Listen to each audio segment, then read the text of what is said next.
Welcome back, everyone, to the 21st Century Man podcast. We are all about diving deep into the best advice for men's health and wellness. And, this time around, we've got a really, really important chapter to unpack. Absolutely. Chapter 7, Preventing Cancer from the 21st Century Man. Yeah, preventing cancer, that's a big one, right? Nobody wants to hear those words, but we all know, sadly, how many people are affected by this. It's true. And, it's interesting because this chapter starts out with a pretty sobering statistic. It says half of all cancer deaths in men are actually preventable. It's a lot, right? Yet we still see, hundreds of thousands of men dying prematurely every year because of cancer. And, what's really great about this chapter is it lays out the major culprits, the things that really increase your risk, and more importantly, what we can actually do about it. What can we do to fight back? So we're going to be talking about the biggest risks, clearing up some myths and highlighting the screenings and lifestyle changes that can really make a difference, give you some actual steps you can take. Yeah, because that's the thing. Knowledge is power. Right. But only if we act on it. Exactly. So I really like how the authors of this chapter, Dr. Ethan Bash, he's a medical oncologist, and Dr. Judson Brandeis, a urologist, emphasize that cancer isn't just one disease. It's many different diseases. It's like an umbrella term with a whole range of causes. Absolutely. So there's no magic bullet here, which, on the one hand can be frustrating, but I also think it's kind of empowering in a way. I agree. Because it means there are multiple things we can do to reduce our risk. Exactly. And that's what we're going to dive into today. We're going to break down what this chapter has to offer and try to give you guys, the listeners, really concrete things you can consider implementing in your lives. The chapter starts with a quote. It's from Coach Jim Valvano. And it says, "Cancer can take away all my physical abilities. It cannot touch my mind, it cannot touch my heart, and it cannot touch my soul." I mean, wow. Talk about perspective, right? Even when facing something as I guess, overwhelming as cancer, you still have your inner strength. Right. And the book, it goes on to say something really powerful. It says half of all cancer deaths in men are preventable. That's just wild, isn't it? It is. It's like, wait, we can actually do something about this. And yet, still over 300,000 American men, they die from cancer each year. It's a gap, right, between what we could be doing and what's actually happening. Absolutely, yeah. And that's why this deep dive, that's why we're doing this. So, we can kind of bridge that gap and get people the information they need. Okay, so the book talks about this difference in life expectancy between men and women. Men, around 76 years and women around 81 years. But here's the thing. Men are like 60% more likely to die from cancer, even when they're diagnosed at similar rates as women. So what's going on there? It's more than just, biological differences, right? It suggests that maybe men aren't taking those preventative steps as seriously, as effectively. But this chapter, it gives you the knowledge. It empowers you to change those statistics. So what are the things that we can actually change? The book calls out, the usual suspects: tobacco use, eating poorly, obesity, not being active enough, drinking too much alcohol. And get this, these 5 things, they're responsible for 2/3 of all cancers in the U.S. 2/3? That's huge. That's huge. It's not just a small percentage. It's like the lion's share. Mm-hmm. And what that tells you is that the choices you make every day, those have a direct impact. It's empowering, right? You're not just helpless. And the book, it really puts things in perspective. It says for people under 85, cancer is now the leading cause of death in the United States. It's overtaken cardiovascular disease. It's not just something that happens when you're older anymore. It's affecting everyone. Yeah. It really highlights how important it is to start thinking about this stuff now, not later. Now, preventative measures, they're not just for extending your life later on. They're for protecting your health now. There's a table in the book, Figure 7.1. It shows, how many new cases and deaths there were from different cancers in 2020. And looking at it, lung cancer, lots of new cases, tragically, and a high number of deaths. Prostate cancer, even more new cases, but fewer deaths. And colon cancer, a lot of both. What does this tell us? Well, it shows you the impact of prevention and early detection. Like with prostate cancer, you see lots of diagnoses, but people are surviving. Yeah. That could be because we have better screening, better treatments. But for lung cancer, the high death rate, that really points to how important prevention is. Because once it's advanced, treatment isn't always as successful. This table is really saying, early detection is good, but preventing it in the first place, that's even better. That's a great point. And that brings us to the core message of this chapter, right? Primary prevention, along with early diagnosis and therapy, those are the best ways to reduce cancer deaths, a two-pronged approach. Yeah, it's like you build a strong defense to keep the enemy out. That's prevention. And Yeah. then you have a good surveillance system to catch any, intruders early while they're still weak. That's early diagnosis. The book, it emphasizes something that I think we forget sometimes.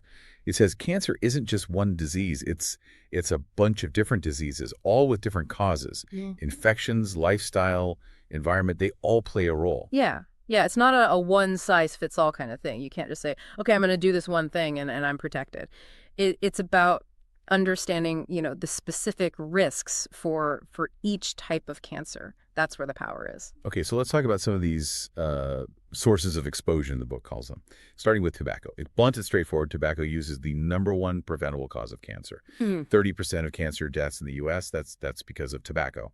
It's 1 in 3 people. Those are big numbers. And if we could eliminate tobacco use, I mean, think of the impact, right? It would be massive. And it's totally within our control. That's the thing. The book gives a pretty sobering statistic. It says about half of all smokers will die from something related to tobacco. And they'll lose, on average, 13 years of life. 13 years, that's a lot of time. Yeah, yeah. Time you could be spending, with family, doing the things you love. It's a serious consequence. The book, it lays it out. It doesn't sugarcoat it. And smoking, it doesn't just cause lung cancer, although that's a big one. Yeah.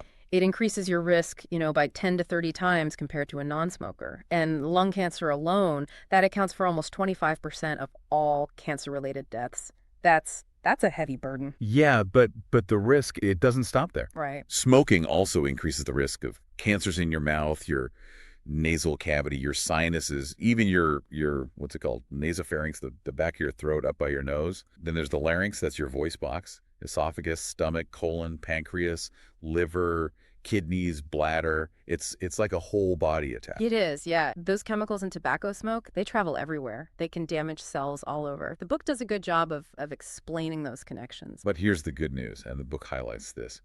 Men who quit smoking, they reduce their risk. Even if they've been smoking for a long time, it's never too late. Exactly. Quitting, it's the single most impactful thing you can do right now to lower your risk. The book really drives that point home. It's a message of hope. The chapter then talks about obesity-related cancers. Those account for about 20% of cancer deaths in the U.S. It says we're seeing this trend globally where, there are more people overweight than underweight now. And it estimates that obesity is a factor in 1 out of every 5 cancer cases. Yeah, and it's not just about, heart health or looking a certain way, excess weight. It affects your hormones, it causes inflammation, and all those things can contribute to cancer. The book lists a bunch of cancers linked to excess weight. Thyroid cancer, esophageal adenocarcinoma, that's cancer in the esophagus, the tube that connects your mouth to your stomach. Then there's gastric cancer, colorectal, pancreatic, renal, that's kidney, and hepatocellular cancers.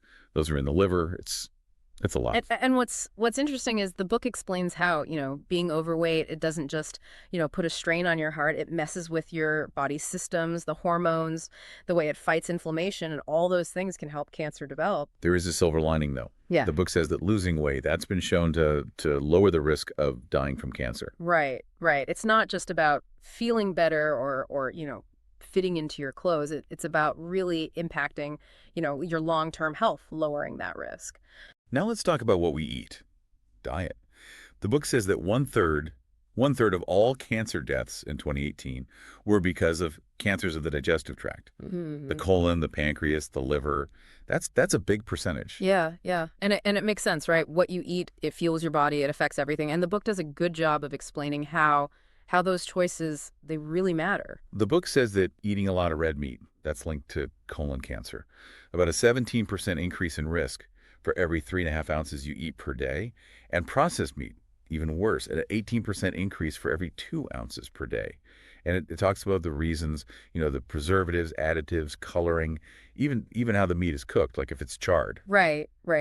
While they're still figuring out exactly how it all works, the book suggests, being aware of how much red and processed meat you're eating. It's something to keep in mind. The chapter acknowledges that the whole diet and cancer thing, it's still pretty complex. There's a lot of research being done. But it does point to some evidence that, eating a lot of fruits and vegetables, that can lower your risk. So I guess pile in on the good stuff. That's always a good strategy. Absolutely. Yeah, it's like the foundation of a healthy diet, right? Yeah. Fruits, vegetables, whole foods. The research consistently shows that those things, they have a protective effect. It also says that fiber is good for you. It helps reduce colon cancer risk. So Mhm. so more whole grains, more fruits, more veggies, all that good stuff. Exactly. Yeah. Fiber, it's essential for your digestive health, and this just reinforces how important it is. The book talks about these anti-inflammatory herbs. Curcumin, that's in turmeric, resveratrol, you find that in red wine and berries, and green tea polyphenols.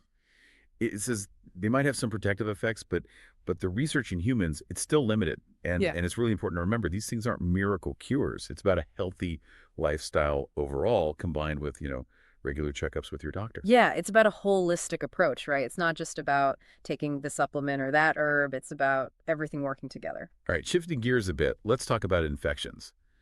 The book says that infections like hepatitis B and C and HPV, the human papillomavirus, those are responsible for a surprisingly large number of cancers worldwide, like Yeah. 17% of all new cases. Yeah, it's more than you might think, and it's something that people don't always realize. Infections can lead to cancer. The book talks about the link between HPV and squamous cell cancers. Those are cancers of the head and neck, and also cancers of the anus and genitals, and and almost all cases of cervical cancer. Those are caused by HPV. Yeah, yeah, that connection is it's very well established. And the HPV vaccine, that's been a huge breakthrough in cancer prevention. It also talks about hepatitis B and C. Those can lead to liver cancer. HIV can cause blood cancers like adult T-cell leukemia and non-Hodgkin's lymphoma. And there's H. pylori bacteria that can cause gastrointestinal cancers, including stomach cancer. It's a wide range of infections. And what's important to understand is how those infections are spread. Because once you know that, you can start to take steps to protect yourself. Most of these viruses, they spread through, body fluids, blood. And that leads to a really important preventative measure. The book strongly recommends getting vaccinated for hepatitis B and HPV. It says the HPV vaccine that's recommended for kids now to protect them from these cancers later in life. It's a powerful tool. Absolutely. Vaccinations, they're one of the most effective ways to prevent these infection-related cancers. The book then talks about exercise, or rather the lack of it. It says that being sedentary, not moving enough, that increases your risk of certain cancers, especially colon and breast cancer. It estimates that about 5% of cancer deaths in the U.S. are because of a lack of physical activity. Yeah, and while 5%, it might sound small compared to some of the other things we've talked about, it's still a lot of preventable deaths. And for people who don't smoke, exercise, it's one of the biggest things you can do to lower your risk. So it's not just about, managing weight, it's about the exercise itself. It seems to protect you from certain cancers. Yeah, yeah, they're still figuring out exactly how it works, but it seems like exercise, it triggers all these beneficial changes in your body, changes that help fight cancer. Let's move on to alcohol. The book talks about how drinking too much, that increases the risk of cancers of the esophagus, liver, rectum, and breast. And it even gives a specific number. It says your overall risk of cancer, it goes up by 6% for every 10 grams of alcohol you drink per day. 10 grams, that's about one standard drink.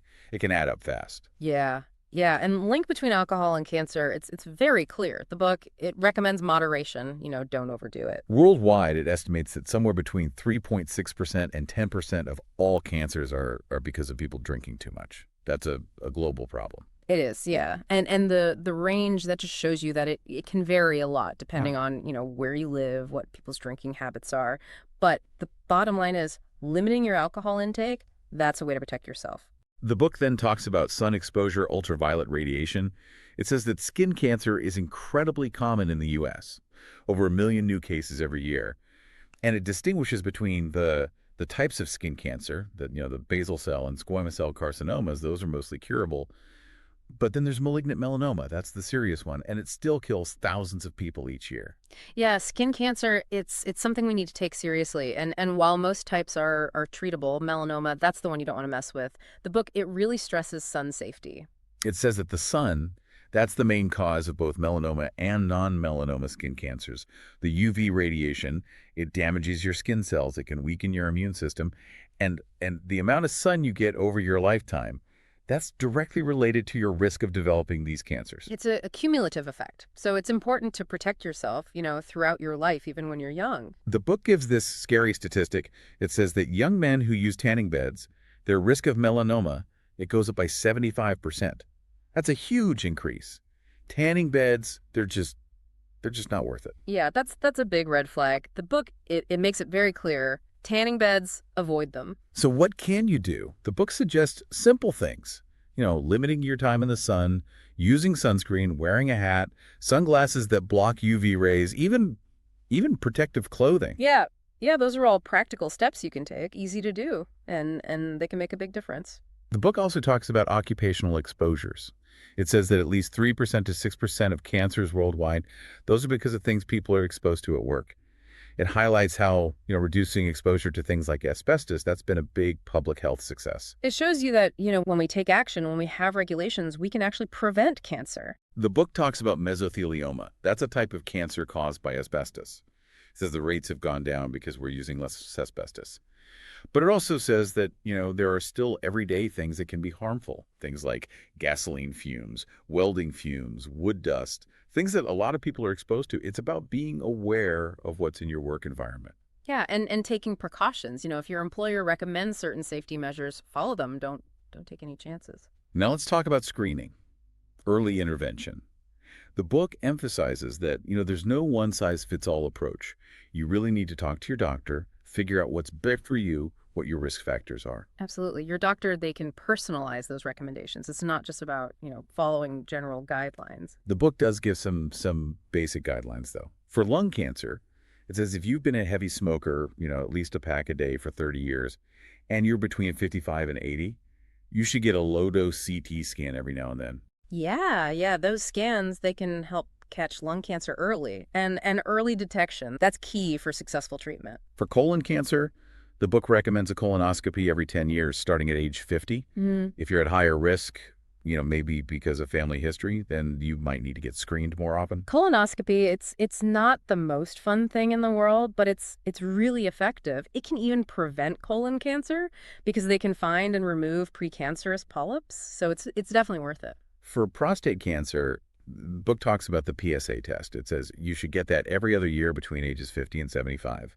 If you're at higher risk, again, you might need to get it more often or start earlier. But it also says that PSA screening, it's a bit controversial. Some doctors, they have different opinions on it. So it's definitely something to talk to your doctor about. Yeah, the PSA test, it's just one tool. And your doctor, they can help you weigh the pros and cons based on your situation. Now, for testicular cancer, which we'll talk about in a bit, the book recommends self-exams once a month, checking for any lumps. It says guys between 15 and 45, they should definitely be doing this, but it can happen even later too.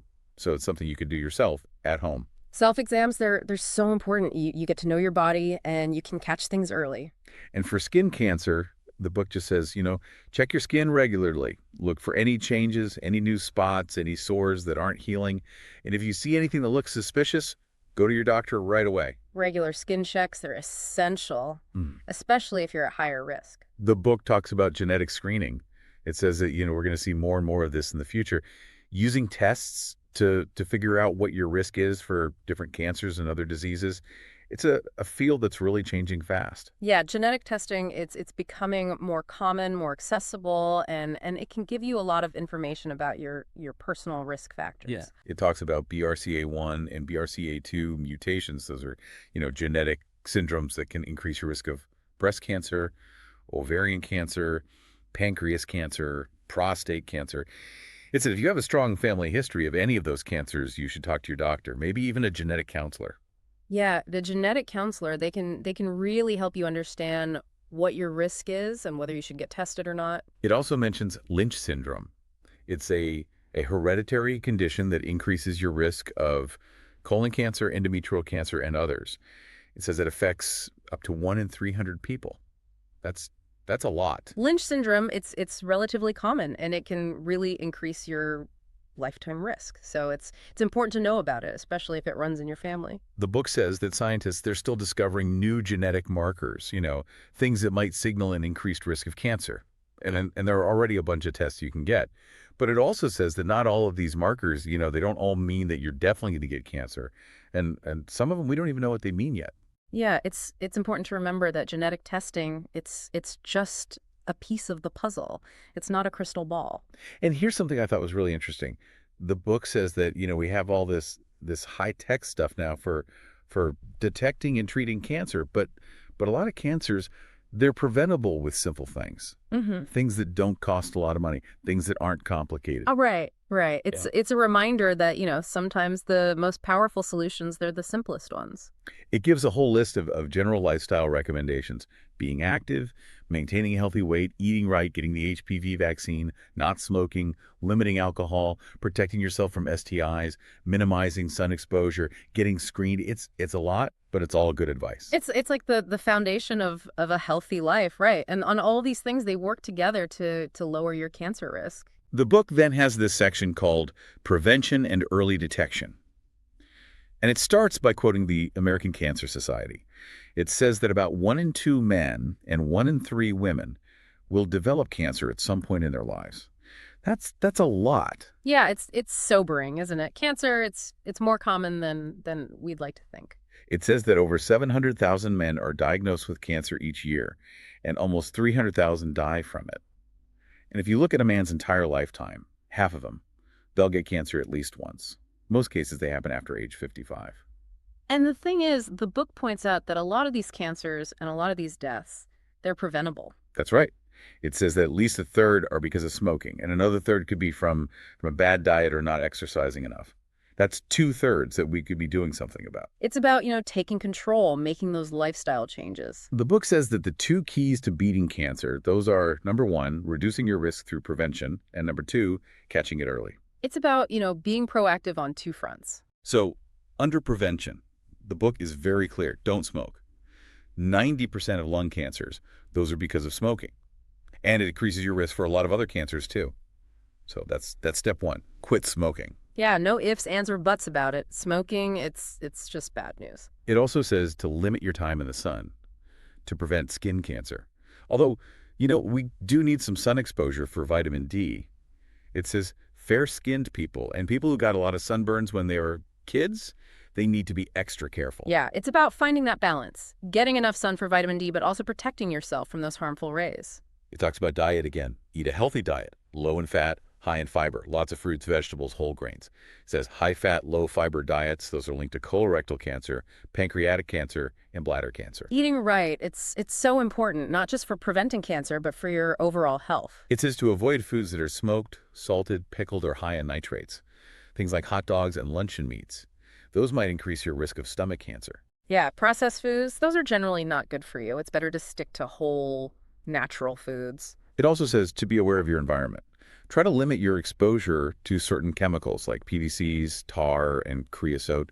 Those have been linked to liver and skin cancers. Yeah, it's about being informed, being aware of what's around you. It also says to pay attention to your body.